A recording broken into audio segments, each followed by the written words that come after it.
all airports across the country, every airport in the United States has been shut down as the FAA and the government tries to figure out exactly what has happened, what is at risk, what is not, who is behind it.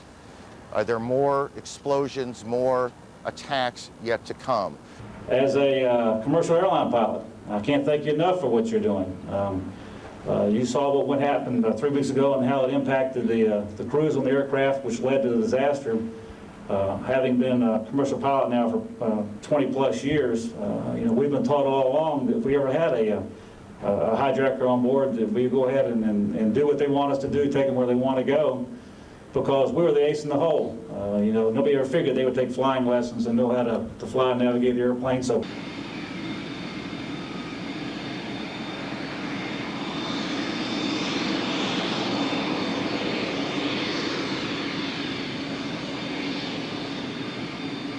You're motivated, to come out and protect the country. You're on the front line of Homeland Defense. Not a problem with talking about that.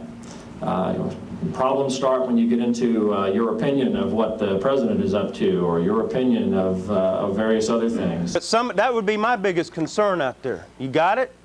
And what I mean distance is when I'm talking to somebody, like here, Biggin, stand up for me. See, I don't sit there and show them my pistol. I do what? I kind of back off a little bit, drop back, and keep my pistol back away from them. Well, the same thing. Go ahead. You can sit down now. Yeah. I'll be calling for some assistance. Same way with that long rifle you're going to have strapped around you. You don't want to be coming right up on somebody and just offering it to them. You want to keep that thing covered, don't you? You want to keep keep that weapon oriented.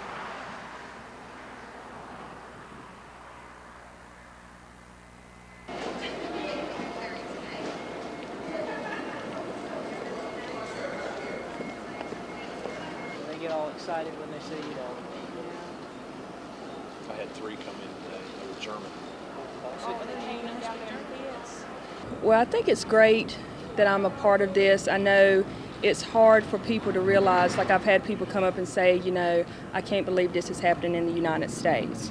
And it is, we never thought that we would get to this point that we are at. You haven't have armed military people, secure the airport. But it just makes me feel great that I'm being able to be a part of it. There's a lot to it other than just detaining someone. Like I said, I can take one step forward with this weapon, and that detains somebody.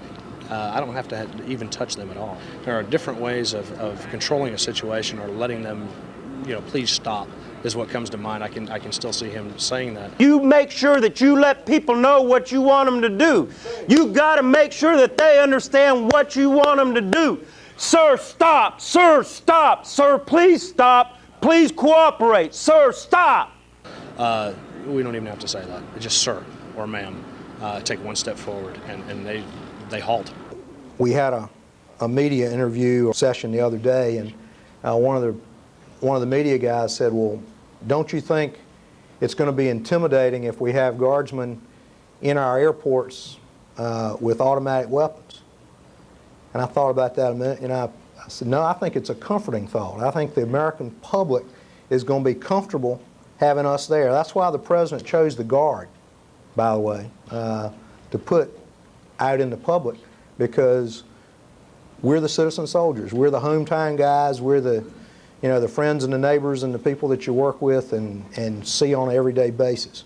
So when there's a flood or a disaster or a hurricane or something like that, the general public can't wait to see us come forward and assist. And we're doing exactly the same thing. The difference is we're in a support of law enforcement authorities, and we're carrying loaded weapons.